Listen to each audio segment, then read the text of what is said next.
Ladies and gentlemen, Rob Potter here from beautiful Mount Shasta, California, the Victory of Light podcast. Be sure to click that button and subscribe. I'm not monetized, don't worry about that. But I do hope you enjoyed this information. This is really kind of a must-see global situation report. And I'm going to hand this over on a certain level when you're going to click the link after you've seen this video. I'm going to hand this over to Kim Gogan herself, the ground command. And a lot of people love to hate her because they don't investigate. I have it on authority from my Venusian friends. They're not working directly with her. They don't want to get political, and they prefer that we figure things out on our own because they have a different mission. But they acknowledged Kim's position of responsibility, and they did indicate um, they felt she was a very positive person. I'm not going to mention anything else, but we have differences, my views, and I know the Venusians have some different views on some things she says, but um, that woman is amazing.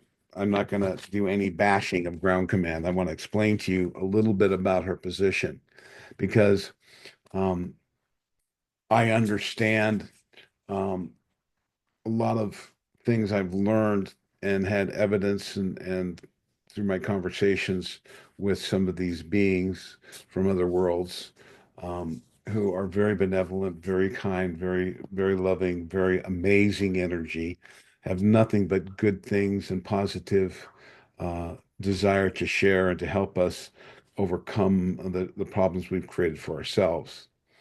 And in that sense, um, as the overseers of this galaxy on the physical plane, the Venusians are the head of the what is called the Solar Council because they're our sister planet and they've been dealing with us. They've been in the solar system for 24 million years. So there's what we know as a heavenly administration, just like we have a world government here, but this is whole show and Kim's job is really her actions are exposing the lies and the draining the life force from the corruption and the abomination that was created by some fallen demons. And I'm sorry to say that, but there's other.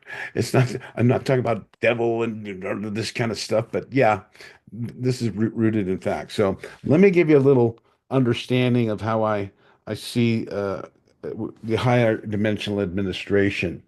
So we have a higher dimensional administration, and this goes all the way up to the infinite creator himself, herself. It's a pure creative force. It's the isness. Is without beginning, without end, without name, without form, cannot be contained in any limited thought or experience. It is the all. And what we have been putting together is the trying to understand the infinite and break it down into some rational way. But through the spiritual hierarchy and the light and the contact of the heavenly administration with its life forms, we've come to understand there's been some challenges here on the earth. So let me explain. We have that infinite God, and that infinite God created beings. They're called creator sons. In other words, a son of a father, and the infinite father is the infinite father. And that first aspect of individual consciousness from that are what are called creator sons. And we want to think of it as a corporeal being.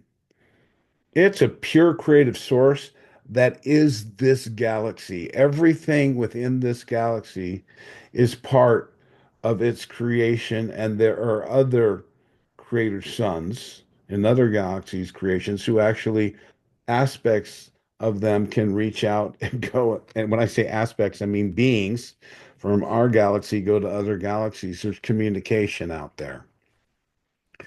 So that creator sun, let's look at it as literally the center of the galaxy.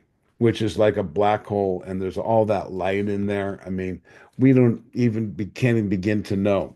So you have the galactic beings from the higher dimensions who administer on the physical planes in the higher dimensional planes.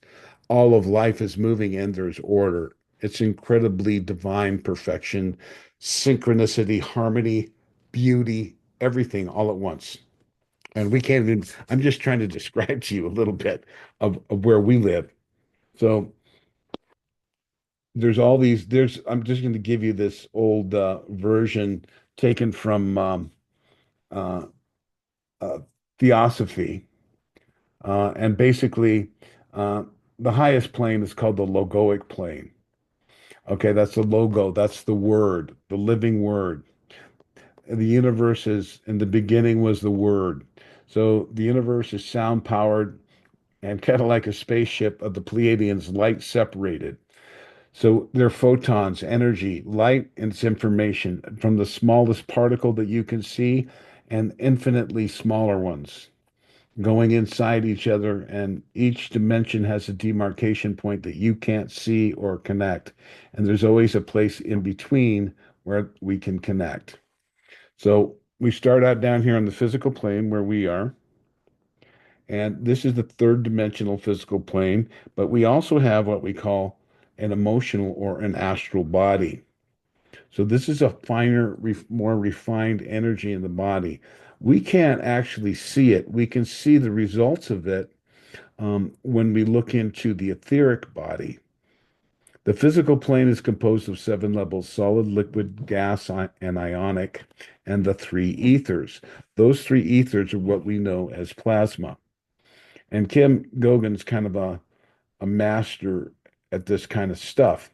But I want to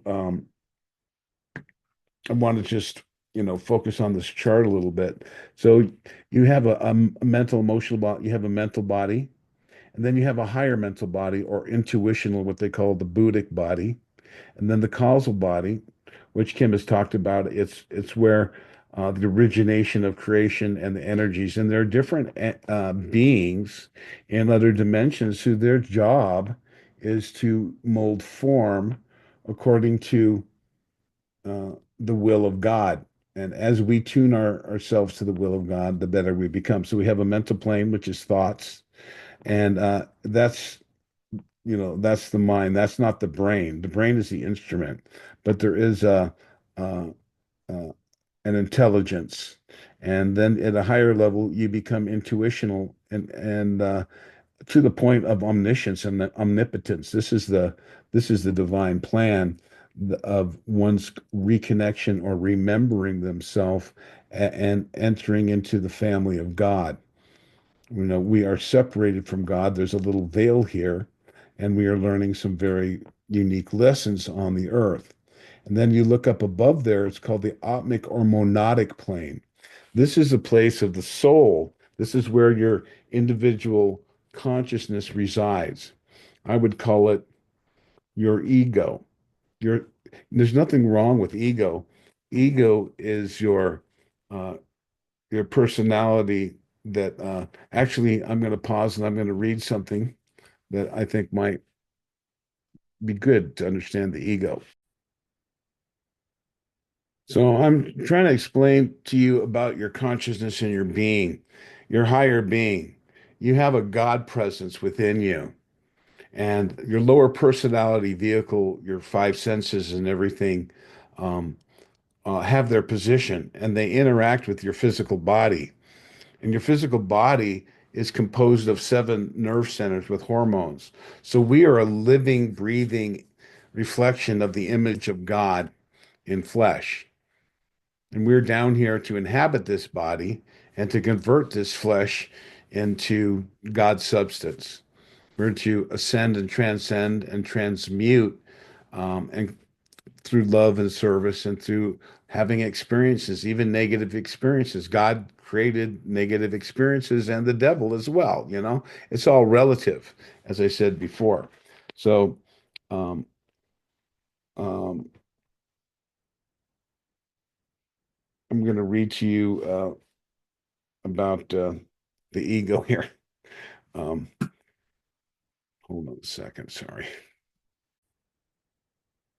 So this is another thing that Dr. Bell was in tune with. Personality in life. Okay, this is talks about the ego. Personality is that cosmic endowment, that phase of universal reality, which can coexist with unlimited change and at the same time retain its identity in the very presence of all such changes and forever afterward. Ego enters in as a necessary form of finite limitation collected from lifetimes of experience and expressions until the divine essence can be cognized by the self-conscious mind, thus destroying its material bondage. Ascension.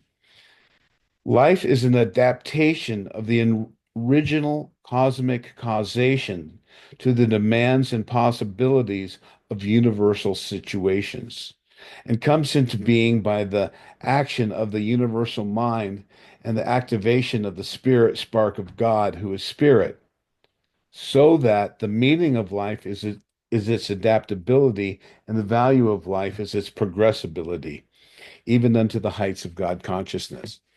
So that's kind of explaining your lower personality vehicle here is a temporary aspect of what we are.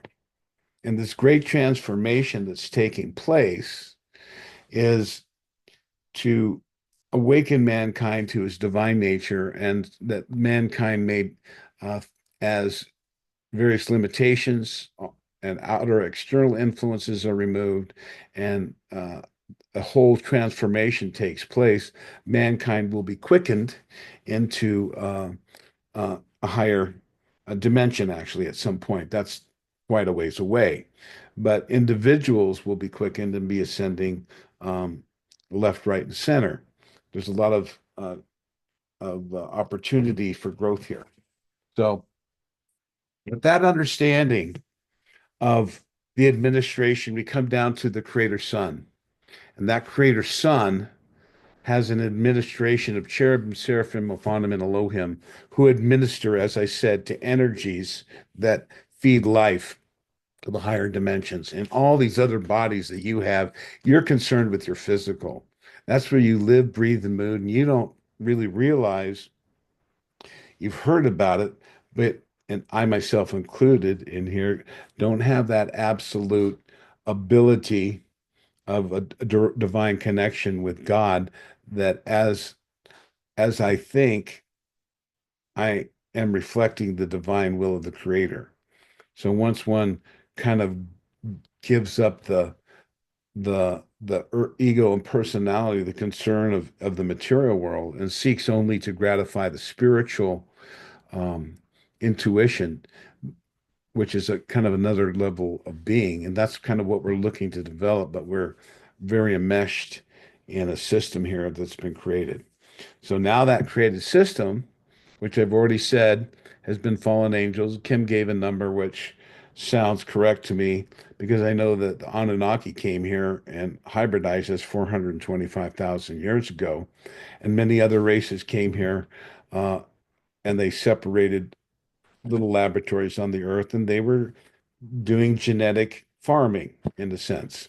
In other words, this was a very special incarnation, and it was seen that the human genome could be very powerful, and the beings that could literally walk in both spirit, transpose angelic functions in the flesh. It was supposed to be a very positive um, creation, that the beings from higher dimensions could come down and experience the material world, because everything is about experience and learning. So there was a lot of situations going on in there, and certain beings that were involved in um, that disagreed about um, the humans being able to transcend these higher dimensional beings. A little jealousy, a little anger. They didn't think it was fair that the rules of the game, uh, would be quicker or something like that. So they opposed it. That was called the Luciferian Rebellion. Okay, so there's been a lot of speculation, but from my understanding, the beings in the heavenly administration within the earth, and there are interdimensional beings and other life forms that live here, but there is like one who kind of controlled the world. In other words, he was responsible for nurturing life, and he had a host of other, we'll call them not gods, but let's call them heavenly administrators in the higher dimensions who were supposed to be augmenting life and to celebrating happiness and joy. And there seemed to be an overemphasis of negativity, and suffering that was being inflicted in order to help, quote, learn and grow. Um, let's just say it's been pretty bad here. And for those of you souls who are like coming here for your first time, and you knew you had to come, and you didn't realize it would be like this. But everyone's going to be making this big shift right now. So that's the end game of the planetary update is the Earth is going to shift. And how is that going to help you? You are the one that's going to shift the Earth because you were responsible. We are the highest consciousness on the earth, not really, but the potential to be and have the most influence by our thoughts and our collective power of manifestation, which has been subverted. And it's been subverted on very high levels using technologies and frequencies in soul energies and portals and timelines. It's so complicated, it's so freaky. You'll just spin around in a chaotic vortex of trying to understand it all. But because the technology is interdimensional, we don't really, all we get is, wow, bad people are doing that. Why would they do that? And we become angry, we become upset, we feel victimized. At the same time, we are powerful. We're stepping into our awareness, and we don't have to listen to any of that anymore. And as we focus away from that negativity, those negative systems, including a financial system based on scarcity and lack, and various systems that are designed just to make people rich, which pollute the earth and make your life harder, like gasoline. You could be flying. You could have monorails that go 600 miles from China. I know because my uncle built one. He was a pretty high clearance. He thought he was high clearance. He wasn't really, but he was a high clearance underground tunnel maker and a high speed rail guy. He was working on those dumb bases, and then he was uh, told to go help the Chinese, and he couldn't figure out why am I helping the Chinese? They were always trying to get our how to do it on their own, and we want to keep that proprietary information. But when you understand that all of the world's governments are run by these fallen beings, then you realize, hey, we don't really need a federal government, do we? The founding fathers were well intended. Um, And there were some very enlightened and powerful ones that are working for the light, and other ones who unknowingly, sided with materialism and greed. There's a negative force, and it's very subtle how it comes in and shifts things. It's not like everyone has to, yes, I'm a baby eating Satanist. That's at some of the highest levels. There's that kind of stuff going on. Sadly, let's not focus on it. But the vast universe has a lot of different races, and just because they're not human doesn't mean they're not loving. And just because they're, uh, you know, not human, um, there are those that are more powerful physically, and they have other talents and skills, and they live a long, long time because they're from a higher dimension, and they can project a fake body down here, or they can actually step into one that doesn't isn't even what they look like. So, we have this now we're going into sci-fi land and interdimensional uh UFOs contacts. And this is part of the awakening that mankind has to realize that it's a vast universe, and they've figured out the secret to traveling beyond the speed of light. There's actually time travel, going in and out of time. There's certain rules in there. I mean, there's actually a highway patrol, the Andromedans. They have portals mapped out. And everyone, no matter what they're doing, I mean, they when they're jumping to places, um, they have to get it cleared through Andromeda. Yep, you're jump now, you're doing this, and so that ships don't appear in the same port. It's amazing what's going on. And we're down here stumbling around and arguing amongst ourselves. So the World Situation Report is we got to get our act together. And I'm going to call that part one. And I'm going to do another one here that I'm going to focus a little bit uh, more on Kim. But I want to give you this background of, you know, without focusing on the more minute aspects of the interplanetary, or what I'd say now down to the planetary administration. We have these light beings in other dimensions and other spaces that are living their lives, exploring, learning, scientific expeditions, traveling for 1,000 years to different worlds, just like Star Trek. I mean, it's an amazing um, universe and galaxy with so much variety. And we're about to enter into that realization. Our children's children will be well into that. And we'll be developing bases on the moon and Mars. We've already had some, but they've been very negative. They were created by um, human traders, let's call them interlopers, that had fooled a lot of people. And that, let's just say they landed on Mars in 63, the Americans, the Russians, they found life and they started building it out. And they did what the famous brain drain of the 70s, where they offered all these great scientists, you're going to be the leading person, you're going to go to another world and we'll come back. And then you're going to make a bunch of postcards over the years and you're going to tell me move to South America, you're on a secret project and blah, blah, blah, blah. And then you'll eventually disappear. And what really happened is they go up to Mars and they're slaved out and they have a family there and they realize that their brains are being used for all their knowledge is being used for something that doesn't benefit them or humanity. In fact, they're living in like prison-like conditions. And they said, Earth destroyed, now we just have to survive and you're part of it. And you know, lies, lies. So um it's amazing, folks, what we thought was happening with the space program.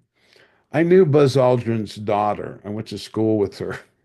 And I told her, in high school, I was having experience. I said, no, no, no, they're lying. She goes, how come he won't talk about it? And I said, because if he talks about it, he'll